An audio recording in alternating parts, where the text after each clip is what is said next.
Hello mga B, nagulat kayo kung nasaan ako, yung background ko wala sa flower shop. Andito nga pala ako at pinasundo ako ng aking amo na, Rosita, come to my house, driver pick up you and then you try the dress. The dress, yung pala ay uniform ko. Hello mga B, ito binigay nga ng amo ko kasi uniform ko nga daw. Simula taas hanggang baba, kompleto. Bago pa yan. Ang sabi ko sa amo ko, 35, 36. Sinukat ko na yung dalawang na unang sapatos, 36. 36 pa rin itong sumunod. Ang laki nga sa akin. Ang sukat ko kasi pambata lang at andito na nga pala yung uniform ko. Diyos ko, ginawa ko talaga akong babae ng amo ko. Na-repair na yan. Pero hindi ko muna dadalhin. Kasi susuot ko na yan eh. Diyos ko po. Ito nga mga B, ito yung nauna yung binigay sa akin ng amo ko. Ito hindi ko bet.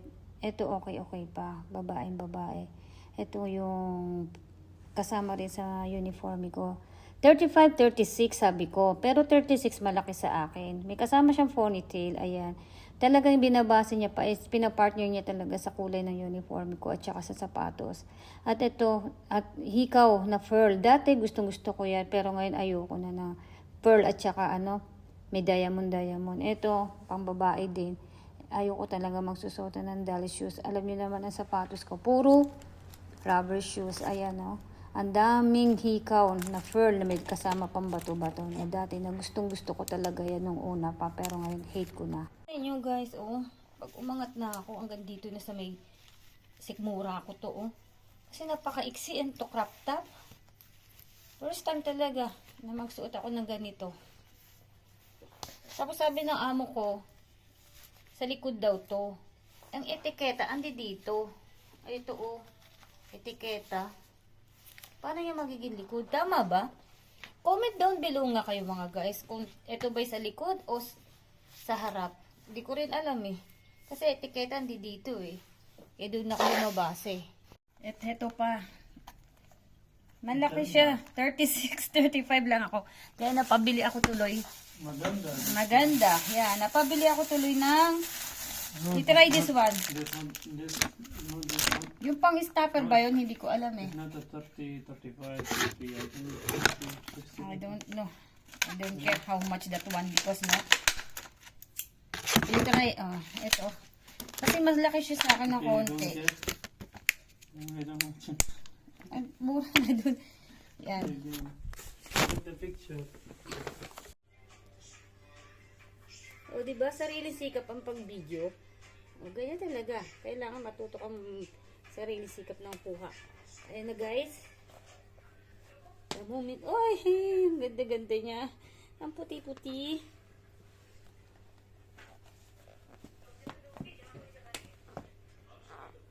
Bumili na rin ako ng parang medyas ko. Kagabi. Ayan. Paano ito? Maglalakad pa naman ako. Tapos maglilinis lang ako ng bulaklak. Ganito. Ay, naku. Tignan natin kalalabasan.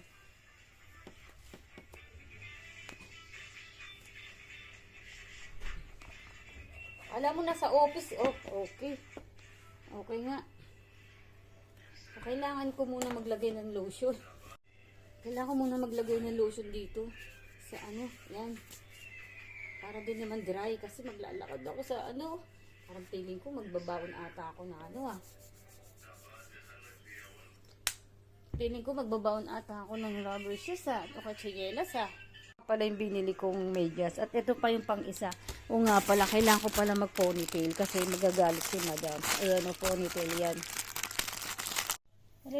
Alam nyo guys, mga B, ito yung pinaka-hate ko Ayan yung magsasara ng ganyan.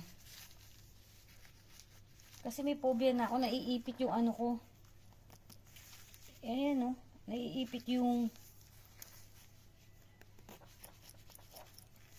tawag nito, balat. Ang hirap pa makaihi ng ganito. Kasi ang haba niya.